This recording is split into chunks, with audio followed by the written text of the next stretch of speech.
This is Abraham, lesson 5, looking at chapters 20 and 21. Okay. So I'm going to put us back in context a little bit, and I'm going to just look at chapter 17 for a minute, 17, 18 through 26, because this is about, this. We're going to be talking about this a little bit, and it's going to play out in chapters 20 and 21. So this is, it says, and Abraham said to God, "Oh, that Ishmael might live before you." Remember that? And God said, "No, Sarah, your wife, will bear you a son, and you shall call his name Isaac. And I will establish my covenant with him as an everlasting covenant for his offspring after him. As for Ishmael, I have heard you. Behold, I have blessed him and will make him fruitful and multiply him greatly. He shall father 12 princes, and I will make him into a great nation. But I will establish my covenant with Isaac, whom Sarah will bear to you at this time next year." Okay, so just keep that in mind as we look at 20 and 21. So in chapter 20, we're going to kind of just discuss this as a whole, this chapter. I want you to just tell me, what's the progression of events that happens in this chapter? Where are they? What's happening? It's kind of familiar because we've had this kind of same story before, right? They were traveling, journeying. They're journeying. And where do they go? To Gerar, okay. Did you look at your map? Okay, down here. Right down here, okay, by the sea. So Abraham is journeying around. He's moving around, and what happens in Gerar? Same thing that happened when they went to Egypt. Okay, same thing that happened when they went to Egypt, which was what? Lies. A half-truth. Right. Well, Yeah. yeah. Right. Yeah. I The didn't way I'm notice- behaving with you is not in a sister way. Okay. I didn't ever notice that, sorry if I'm jumping ahead too much, that line, I mean, how many times have I read this story? But I didn't notice that line about how they actually were related to each other until Right. this time. Right. Like, I never noticed that before. Yes. So you're right, it was a half-truth, Right. but. Right. Yeah. So they're going to a new location, and then he says, "Say to them that you're my sister." Why? He was afraid. Okay. Afraid of what? You're beautiful. That they would kill him, okay, because of Sarah. So, so what happened? What happens in verse 4? In verse 3, what happens? God appeared to Abimelech at night and told him, "You're a dead man because of the woman whom you have taken." Yeah, She just is- a little subtle, Yeah. message, right? You're a dead man. You're a dead man. Yeah. Because of the woman you have taken. Why? Why would he be a dead man? What does it say? She's a man's wife. She's a man's wife, okay? Not her sister. She's a man's wife, okay? So, I looked at both of them and seen how beautiful he was and what he looked like and said they can't be brother.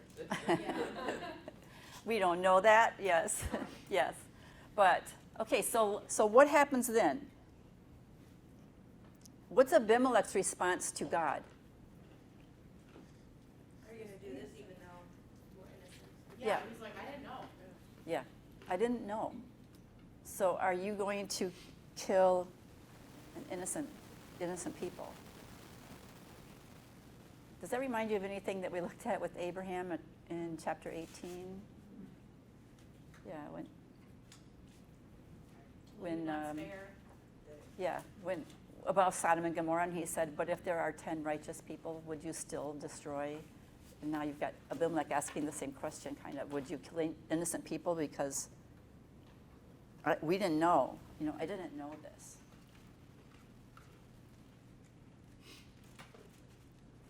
So how does this work out? He keeps getting more money. I mean, Well- more riches for all his lives. Yeah. But God protected Abimelech too, in a way, Yeah. from, Yeah. from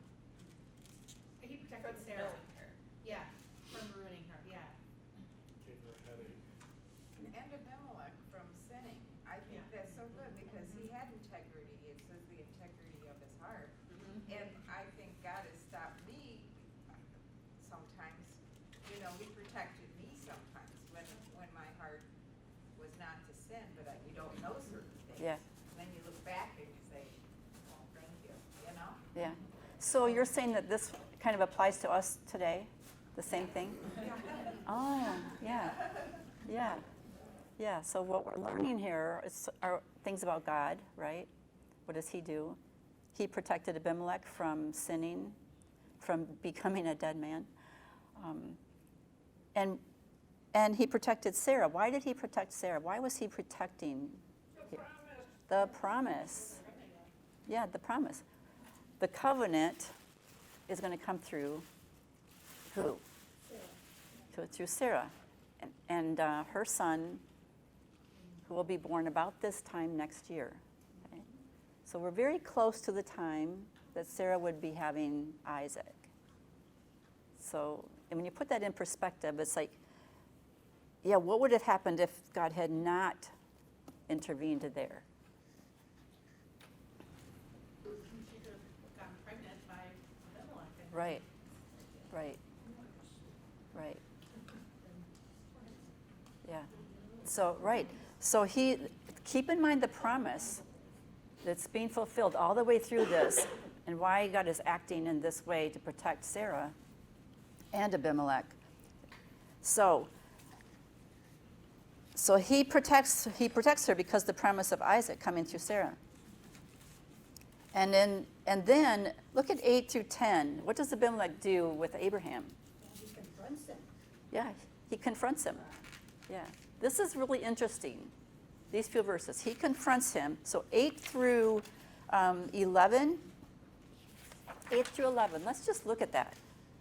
Because Abimelech's like, I'm innocent, right? I didn't know. And then he goes to Abraham and confronts him.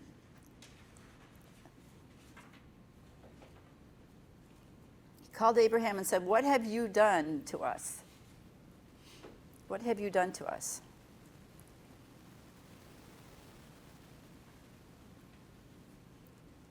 "And how have I sinned against you that you have brought on me and my kingdom a great sin? You have done to me things that ought not to be done." Okay. So he's calling him out, right? He's calling him out.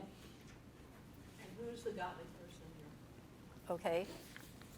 Abimelech is acting. Okay, see, look at verse 11, because he says, here's the question. I love this question. What did you see that you did this thing? What did you see that you did this thing? Right, because it wasn't like he had experienced anything to say it. He just was like, I'm going somewhere, I don't know, I'm afraid. Yeah. Right, so his answer was, Is anyone else ticked off at Abraham with this? Oh, yeah. Like, I am so miffed at him. He already went through this scenario. He saw God's faithfulness, and yet here he comes to the same scenario and says, "Oh, we can just hide it again." And then he gets called out, and he's like rewarded for it. Both times. Right. And it's funny, his reasoning for doing this, he says, because he looked around and he said, well, there's no fear of God at all in this place.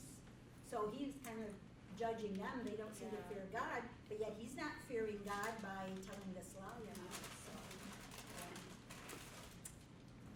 so you're a little angry at Abraham, you're saying. Come on, man. Yeah.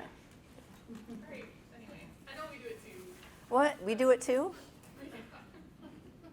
Do we do the same thing over and over? To, verse 13. This is why Okay. I said 2 weeks ago, I think Paul's a little too generous No, in verse his praise of Abraham. Yeah.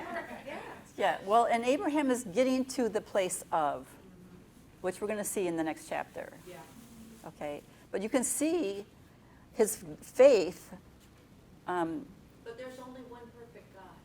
This is the thing for me too. It's very hard for me because some of these Bible characters are so human, and I remember thinking this, but then I'm thinking, yes, there's only one God Mhm. who is infinitely perfect. Mhm. But I don't want to see it always. I just want to see him always be full of faith. Yeah. I'm mad at him too. Yeah. But there's also like the aspect of if Abraham was always full of faith, then how Well, it's we- discouraging for it us. would be really discouraging yeah. for us, but also I think that I was reading something else that was talking about like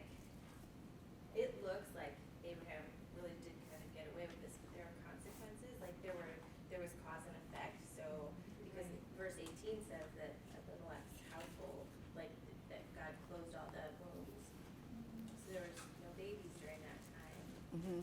Which, I mean, I think that it's important for us to know that even though we might not see the effect of what we've done, Ah, there is effect. mhm. We cause the ripples that Right. affect other people around us Yeah. when we are both good and not. Yeah, good point. Sarah had been in danger quite a few times. Mhm. Yeah, and God, and see, what do you see about God through all of this? And just what you said about him closing the wombs, what do you see there about God?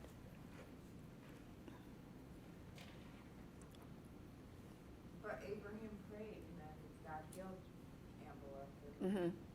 his wife. Mm-hmm. Well, and we see that God is true to his covenant even though we mess up along the way. Yeah, yeah,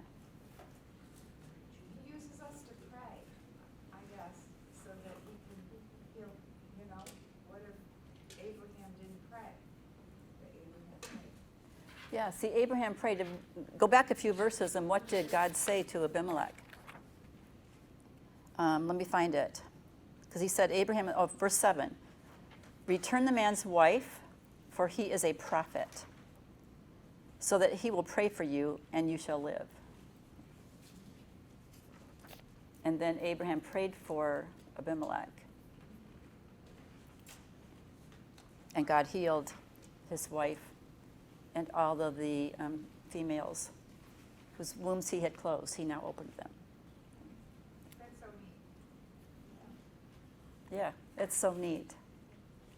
Yeah, I wish you'd gotten to that praying part before. yeah, yeah. Well, and again, he's on a faith journey. No, I know. Yep, he's on a faith journey. Not unlike any of us.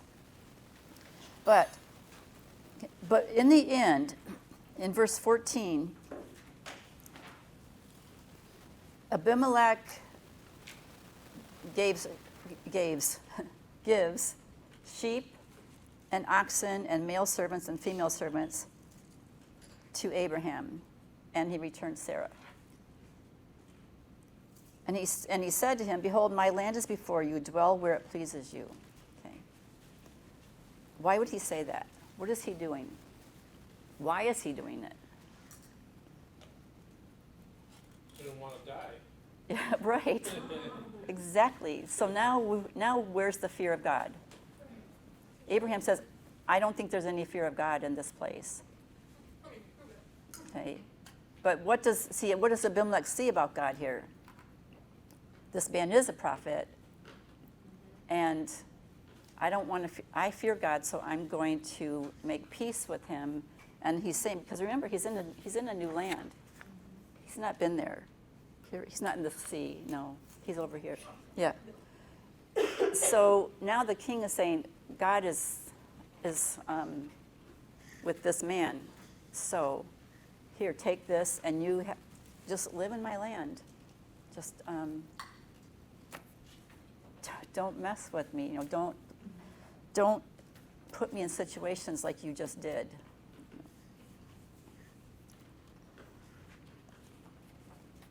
So what do we learn from chapter 20 that's going to be helpful for us?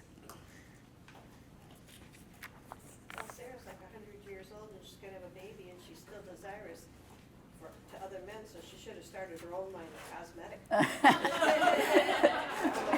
Yeah, Part about Sarah. yeah, she was, Yeah, that's what yeah. So we've seen God protect, right? Yeah. Right. And I like too the behind the scenes things that Abraham didn't even realize were going on in order for God to fulfill his promise. And how many times in my own life, Oh. you Mhm. know, has that been the case? And I just didn't see it. I wasn't allowed to see that part of it, but God's promise is still fulfilled in my life in this way. Mhm. You know, even when I took my own path. Yeah. And God's sovereignty over it all, that even though we have free will and we make decisions, in the end, God's will be. Yeah. Right? Yeah. Well, and I think even when we hurt our own testimony, our own witness, Mhm. this just proves over and over that God is Yeah. Like, his testimony is never heard. Like, when we sin, when we make mistakes, Mhm. we hurt our own, but it doesn't hurt God. Okay, yep. So God is bigger than all of this, right? And works with us. And when we go down our own path and we're not aware that he's still working back here, we don't see it, right? Which is what situation Abraham's been in since the promise was made to him, right? But God is still working there to get to fulfilling that promise.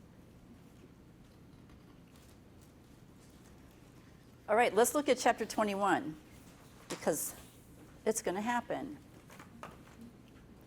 In verses 1 through 7, what's the event that happens here? Isaac born. Isaac is born. Okay. Finally. Question, Yeah. verse 1.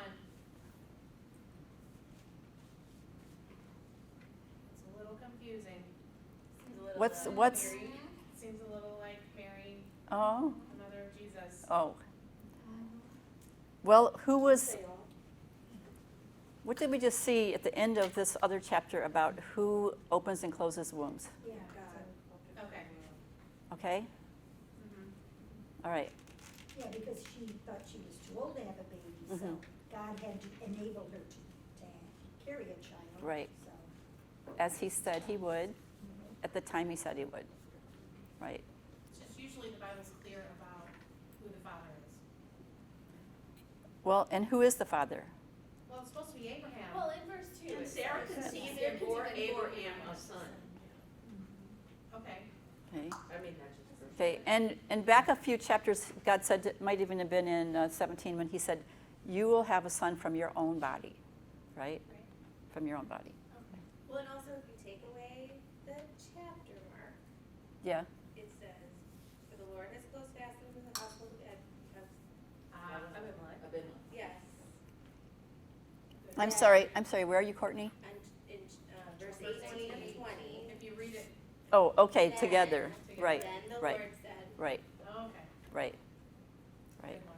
Okay. Yeah. Got it. Yeah, good one. Those chapter divisions can really create some confusion. So if that happens, go back. Let's go back. Okay, so they have the son, and what do they name him? Isaac. And what do they do with him? Circumcised. Why? That was the sign of the covenant. So here God said, you will have a son, you will name him Isaac, and the sign of the covenant will be the circumcision. So here he is, they name him what they're supposed to name him, and they circumcise him as the sign of the covenant. And how old was Abraham? Yeah, 100. 100. What do we see? Were some cross references that we looked at about the birth of Isaac on pages 46 and 47.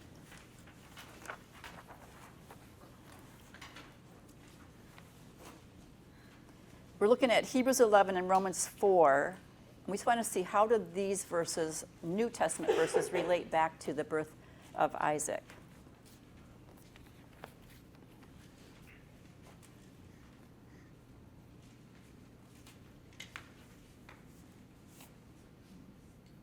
Hebrews, it said, by faith Sarah received power to conceive, since she Okay. considered him faithful, who had promised something. Okay, yeah, Dave can never read his writing. Yeah, but you're right. By faith, Sarah was able to conceive. She considered God faithful to his promise. Nancy, you were going to say, Well, I was gonna give reference, say the same thing for the Hebrews 11:11-12. She received strength to conceive. Mhm. Yeah, because she's so old. yeah, yeah, That was, yeah. That's what I was gonna say. okay. What about anything from Romans 4?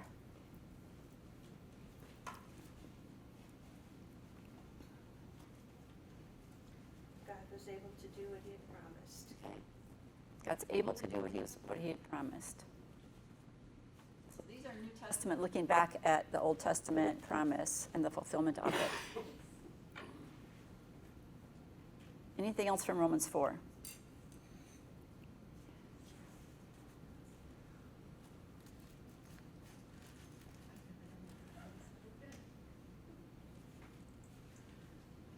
Abraham in 19, so he did not weaken in faith when he considered his own body, which was as good as dead. So, everything logically would say this ain't gonna happen, Right. but he did not, he had full faith in God's promise. And 20, it went on to say, no unbelief made him waver concerning the promise of God.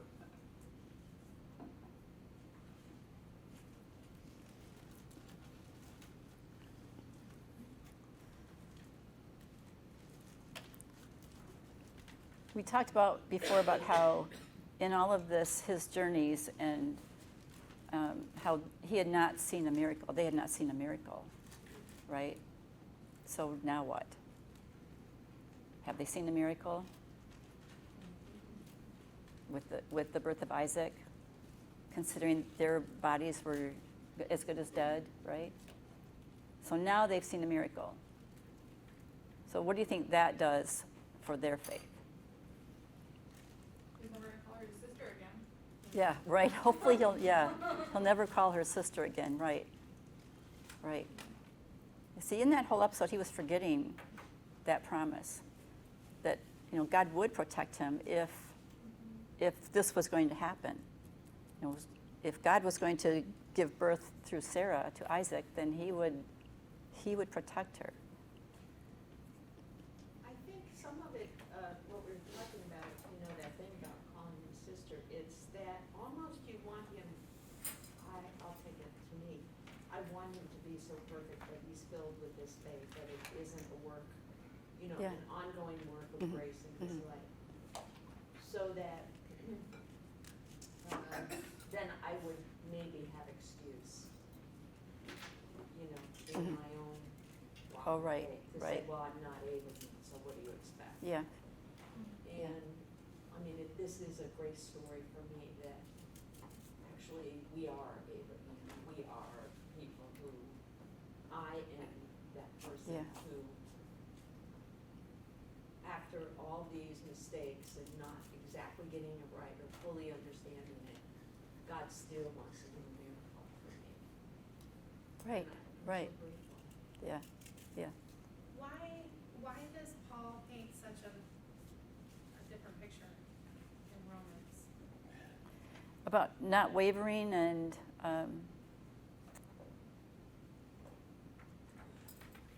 have to think about what that says. Yeah, he did not weaken in the faith and considered his own body, which was, like you said, as good as dead. No unbelief made him waver concerning the promise of God. Well, I don't remember, but was Abraham told in the very beginning that when he would have a son, that it would be with his wife Sarah? Or was it just a promise just given to No, him? it was It was said that it would be, that it would be Sarah. okay. He grew strong Right. in his faith as he Yeah. gave glory to God. Mhm. Maybe this is the after story. Well, this is, and I'm wondering, is what Paul writing about relating back to the next chapter with Isaac? Yeah. So at that point, And Paul knew. about the promise. I mean, he had read this before, so he had all this. Yeah, he was in my class 18 years ago when we did this. Right. He already remember him. Yeah, you remember? Yeah. Yeah. Right. Yeah, it just is interesting that, Mhm. those Right. faults were left Mhm. out of that. I don't know. Yeah. But we will have a better picture next week Okay. with his faith and where he is with his faith, okay, about this promise. And because, I'm just thinking ahead to that chapter. So keep that in mind next week. Well, and maybe that's what the Romans needed to hear at that moment. Mhm. They needed to say, look, he was able to do this. Right, Yeah. right. So I think That's that true. that next week, this will make more sense. Okay, great. All right, so Look at Genesis 21, 8 through 21, because we want to talk about this.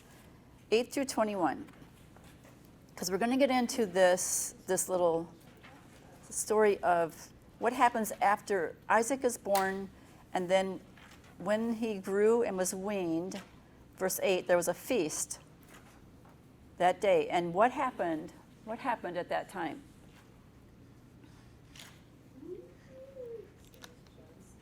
Sarah saw Ishmael laughing, made her mad. Okay, Sarah saw Ishmael laughing. Mocking is another translation, mocking.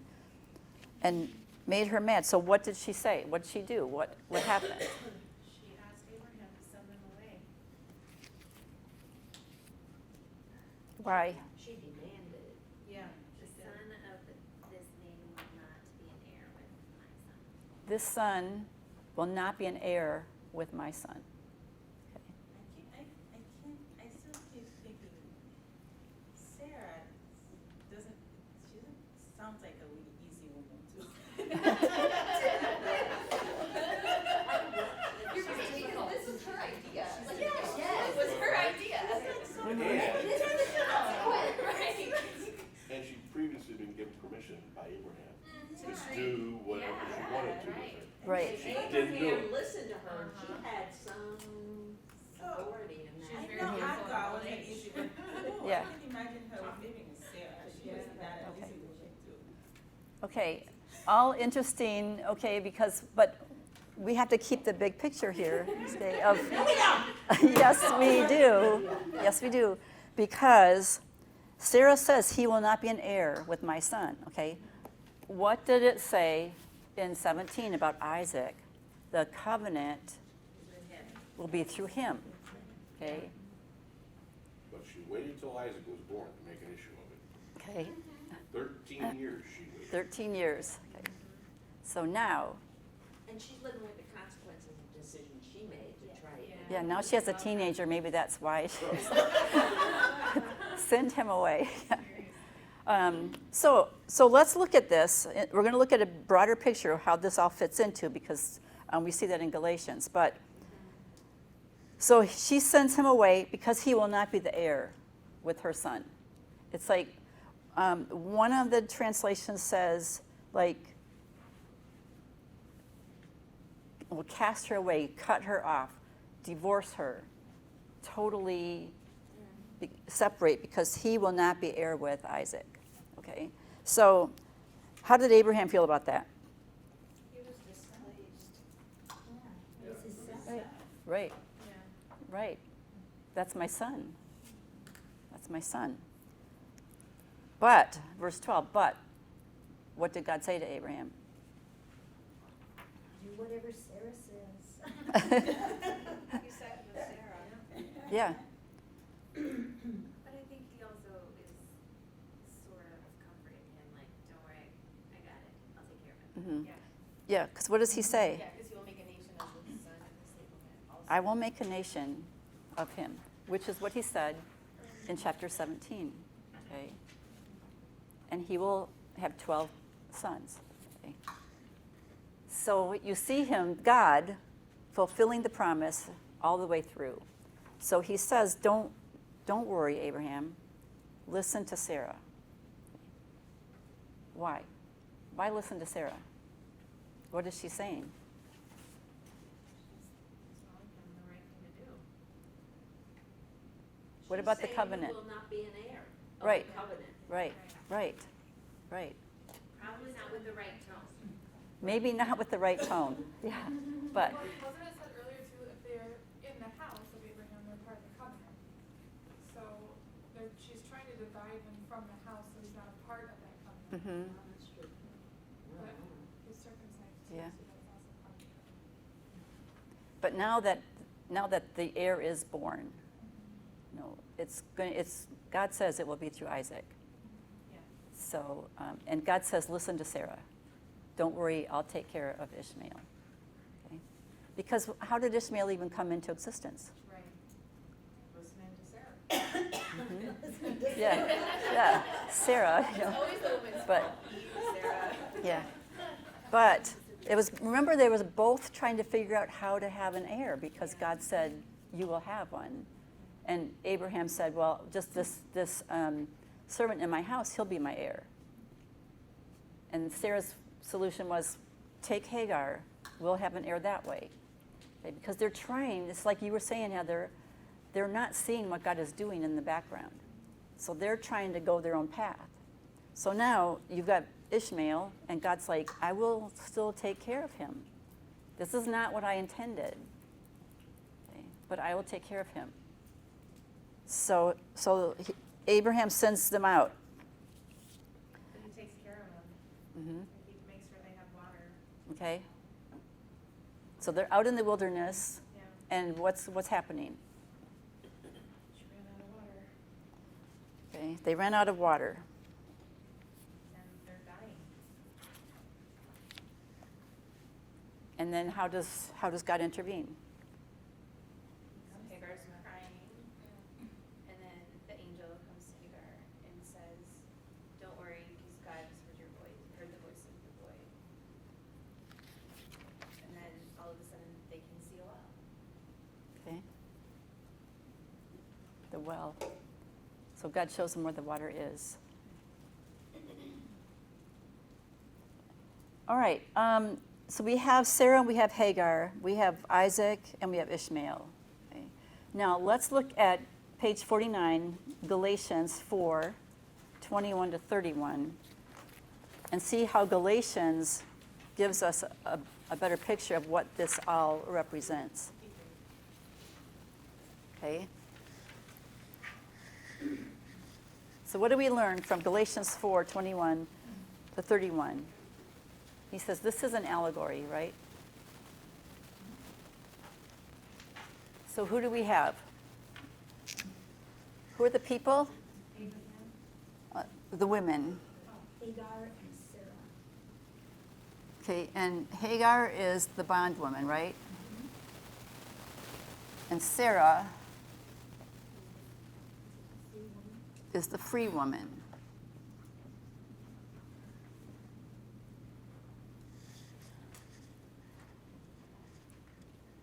What does Galatians say about these two women and the birth of their sons? Where's my Galatians? Here it is. There are two covenants, one is slave and one is free. Okay, they represent two covenants, okay? So with the bondwoman, which covenant does she represent? The law. Okay, the law. She represents, right, Mount Sinai, or the law. See, where was the law given? Mount Sinai. Okay, Mount Sinai. So she represents the law. What about the other covenant? Represents Jerusalem. Yeah. But Jerusalem is free. Okay.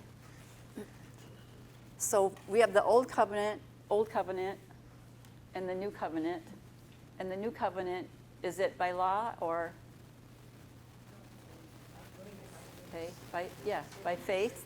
So you have faith, which is the new covenant.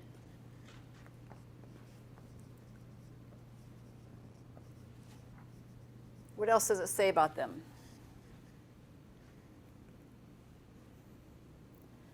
Hagar's son was born what? According to what?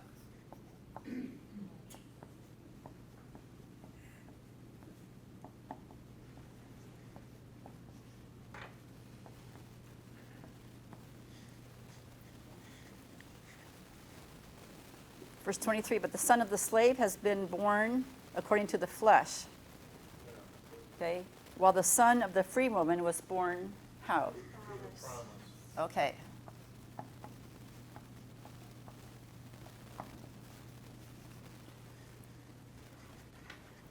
So the children of the allegory of Hagar, they are children in slavery to the law, correct?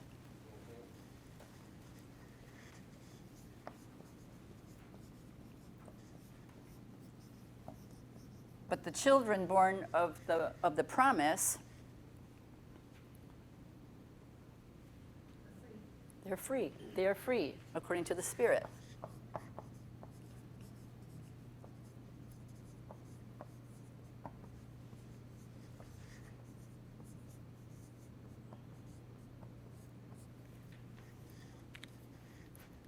So what Galatians is doing is taking what that event that happened, okay, and showing us this represents the old covenant, okay. It says that Jerusalem. What does it say about Jerusalem? But the Jerusalem 25 Hagar as Mount Sinai in Arabia. She corresponds to the present Jerusalem, which would be before Christ. Okay, Jerusalem was living according to the law, right? To the law. But this is, so if you live according to the law, you are enslaved to the law.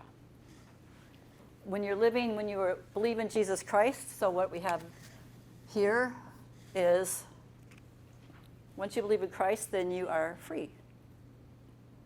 You're free. So the question is, how do we cast out the bondwoman in this allegory? If we are living here, no, let's say if we're here, so how do we cast her out? How do we cast her out in our lives? You were here, now you're here. In the atoning work of Jesus. Yeah, so once you believe in this, then you are going to cast her out, okay? No longer are you living by the law, right? No longer are you keeping the rules of legalism, rules of the flesh. You're casting her out. That's the picture of casting out Hagar and her son and all that she represents. So do we have people today who live by legalistic rules? Sure. It's still going on, right? So Christians and non-believers alike. yeah. So how do we cast her out? You know, we believe in Jesus Christ and the free woman who came according to the promise. And through Abraham and through the promise, who is going to be blessed? Who will receive this promise? Those who are free in the spirit, they bring Yeah. See, and way back when he made the promise to Abraham, he said, through you all the nations of the earth will be blessed. And if you are a child of Abraham, a child of faith, you are a child of Abraham. And heir to the promise. So that's why I was saying, don't be so hard on what's happening in that thing about listen to Sarah, because what God is saying is this. And yes, Hagar represents the law and has to be cast out. Always the bigger picture. I think we all just feel bad for Hagar. I know. She's a human. Right, yeah. Yeah, we let our human feelings, interpret, which is a good thing to do because we are human. But then we have to look at what is God seeing from here? What is he trying to accomplish in spite of? I think when I'm looking at it is, as human, looking at Abraham's faith journey, as human, we make a big mess of our lives. That was, because think about if Abraham, keep on going, following on God, that it might be different, play out different. But throughout all the messes that he's putting together, God still entangled things to make it happen at the end, because that he kept his promises, and he worked through every single those tangles that Abraham's making and tangle them and build something more with it, and you have a new nation, But I also realize too that doesn't protect us from all the consequences. When you look at Ishmael as a young boy, he went through a lot, from all this to happen. But in our lives, the faith journey, we do a lot of things, but God still entangled them little bit by little bit and bring us where he wants us to his plan that he has for us. But it's still, human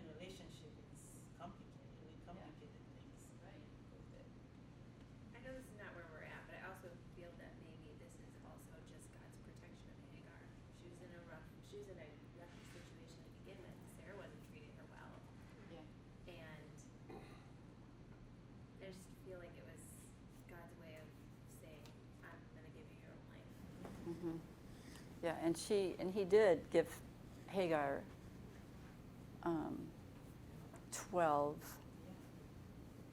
12 grandsons, right?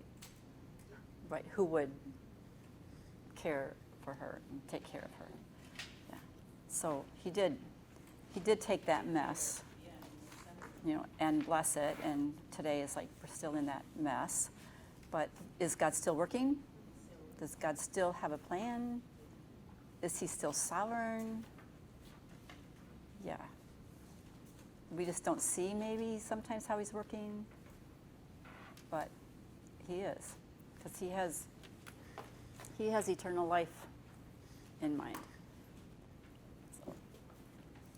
So lots of good things to think about today from this lesson. We didn't even get to the end of, but again, there's a covenant made because with Abimelech, again for safety, for camaraderie, for, and Abraham says, your men took my well. And so there's another covenant made there that is indeed Abraham's well. And it says that Abraham stayed there in that land for a long time. But there's peace there because Abimelech knows that God is with Abraham. And so there's a compromise between the two of them about, no, we can do this. And I want you to be free to live anywhere here. And so they have this covenant that the well is Abraham's, which is important because water is life there. So Abraham is pretty settled now. He's been through this, but he's pretty settled now. But we have great lessons from him today that you've all discussed, and we're just like him. We're just like him. So what God did for him, he will do for us. He will do for us. Yep. Abraham, yeah. I just wanted to, one thing I thought was funny in Genesis 20:16, when Amalek gives Sarah the 20 shekel and says, give this to your brother. Oh, yeah, right. I didn't know if that Right. was like a Give- joke. yeah. I mean, is like, Yeah. he's being sarcastic. Give this to your brother. Yeah. Yeah, I kind of chuckled at that too. Yeah. So, but what I loved about it though was that he vindicated Sarah. I mean, he said, you are vindicated. You have done nothing. So that was a good thing too. Okay. So Abraham, the man of faith. We are people of faith. It's our God. It's one God, one sovereign God. So we'll see you next week for lesson 6, the final chapter in Abraham's life. Thank you. Yeah.